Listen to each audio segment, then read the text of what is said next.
when you create your artwork, it's good to have an idea in your mind of what you want to accomplish, what you want to say.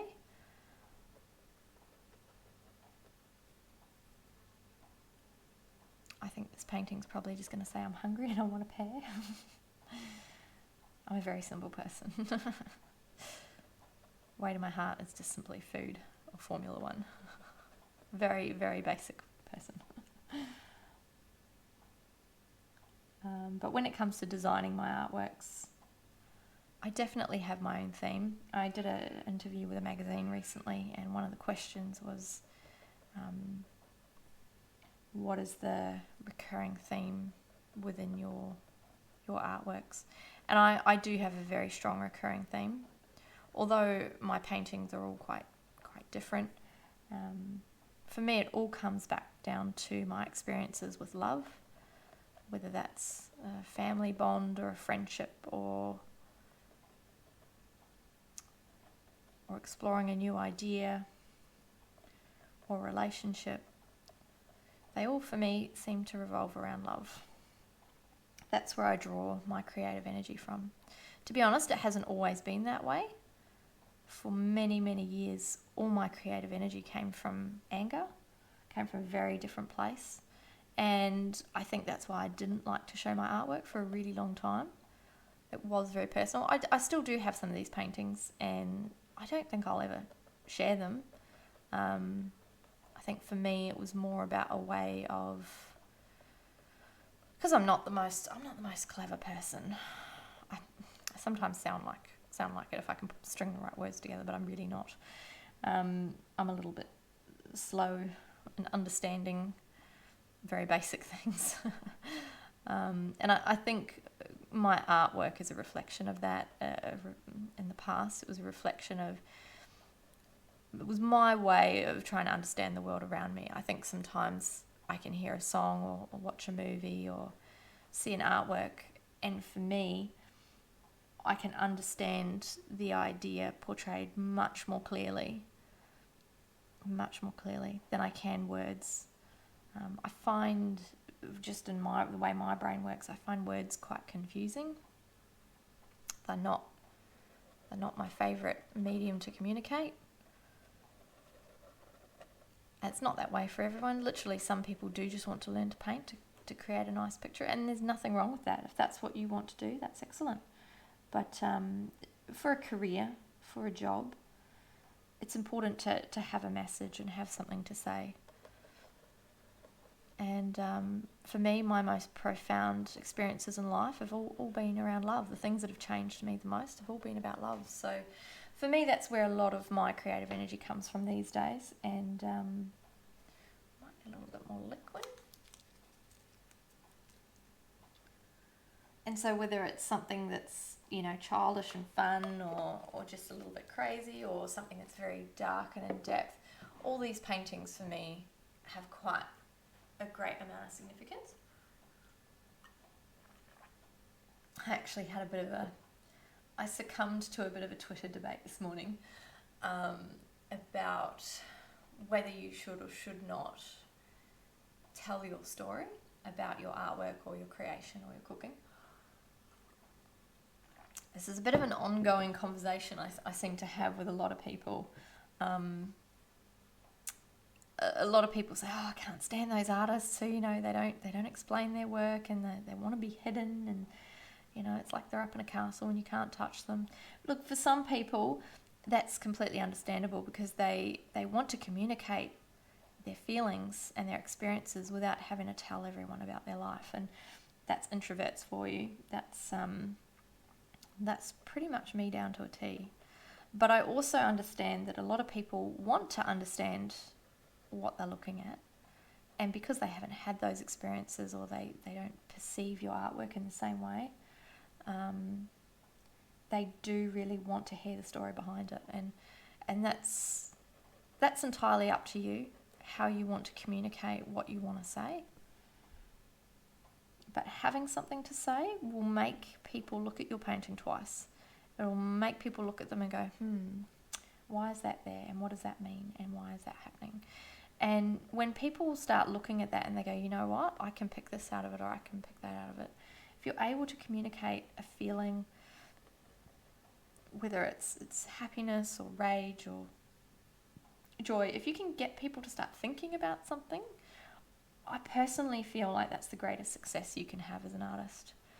I've never been able to achieve that up until I did my Love is Kind painting, and I took it to an exhibition and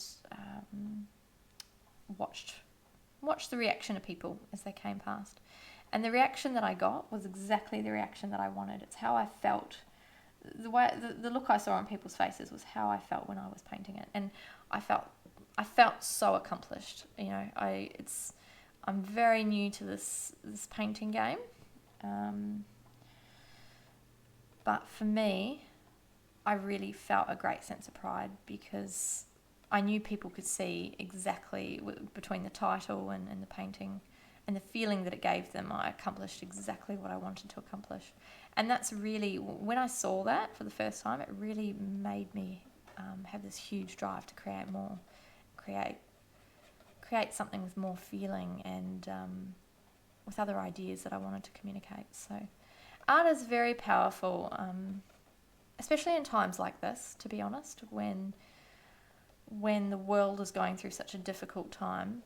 The world needs art. And I'm not saying I'm not getting into politics and saying who should be paying for what, or where the grants should be going, but art needs to be made, art needs to be seen at the moment. Because a lot of people with this situation, just like during the war, they don't know how to process what they're experiencing. I mean, does anyone really know how to process such a huge global event like what we're experiencing right now? It's a very unique situation that we're in, and I think that art can be very powerful in helping the community to tell their story. Because when you can tell your story, you can live with it. If you can't tell your story, it'll make you go crazy. It'll really affect your mental health, and it really destroys people when they can't clearly explain what they've been through. It's a bit of a 101 on mental health. So it's very important to be able to create art that means something to you, even if you never show it, even if you don't want anyone to see your artwork. It's important if you need to create to be able to say what you need to say with your artwork. And having some of these skills and shading, tone and value and colour helps you to be able to, it gives you the words to speak. So you come up with the speech, you make the topic, you make the statement, but these skills will give you the language and the tools on how to do that. Okay, so we're nearly done here. You can see I've just added little highlights where the white is brighter. Other places it's more dull, but in other places you can see that the light's really hitting it. You don't have to go all the way to a full white. The whiter you go, the more light you put on something, the more focus you're going to have. So as soon as you start adding white, like I've just done here, that's where your eye's drawn to. Your eye immediately goes, something's standing out. What is that about? That gives purpose to your painting. That shows that you're directing where the viewer looks. So if you have a very mid-tone painting over here and then you put something bright over here, that's where everyone's going to look. So that's why our background today, we're not going to go in depth and do the same background in here. Our background's going to be very plain because I want my viewer to look at the pear. I don't want them to look at the background. And on this image, my eye's drawn away from the pear and up into the background because that's where the full high value tones are, high value ranges, and I would like the viewer to look here. So this is where I need my most contrast, I need my brightest colours, and I need my highest value. Temperature also has something to play in this. Remember yesterday we talked about temperature as being cooler and warmer. So a higher temperature will make something warmer and a lower temperature will make something cooler. You don't just have to use value to create depth. Colour also has a part to play in that. And we'll look into that tomorrow. Alright, so I'm pretty happy with that for now, and I'm just going to, so where I drew these lines, I'm not happy with where they are for now. I'm going to make them a little bit lower, so I'm just going to follow the lines from yesterday, but I'm going to make them lower. And we got quite a low value in here, so I'm just going to add burnt umber.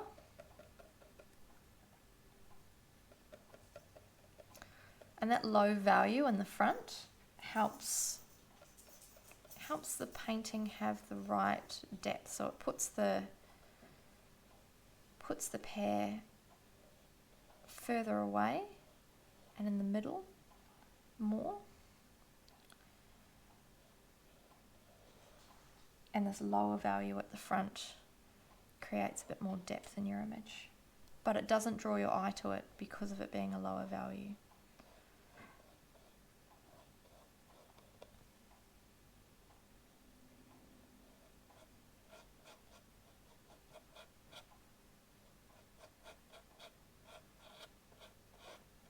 Okay, so the way that I'm doing this bit of blending is the paint's on the tip of my brush, and normally I paint like this with the tip, but because I want it to blend and the rest of my brush is dry, I'm literally just wiping it across, because that dry part of the brush helps feather out the rest.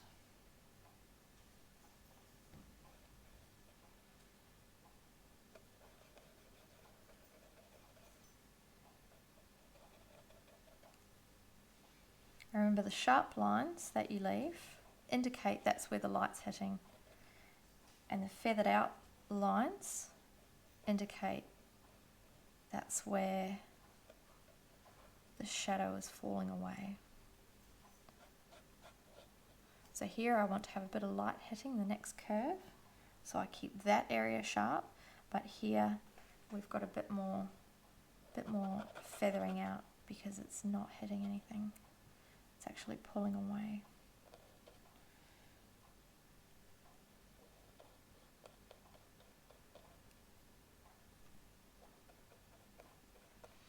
Alright kids, time's nearly up. So yeah, this is the value study. You have completed your value study today. Well done. I hope you've enjoyed it. Tomorrow we're going to get onto a little bit of colour, a little bit of temperature, warmer and cooler, higher and lower temperature.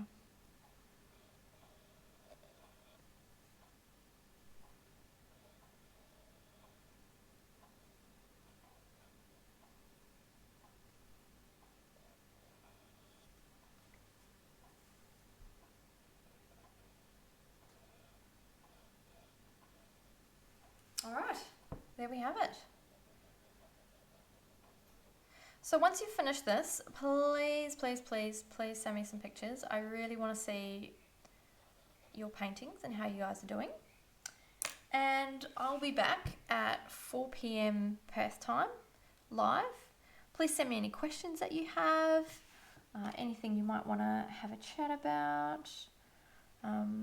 Sorry, I'm back at it because I can't help myself. I literally cannot help myself. Yeah, and we'll answer a few more questions that you might have today. If you have any, if anyone is doing some painting. If I haven't received any questions tomorrow, I'm just going to hold off with the live videos until I know some of you want to have a chat.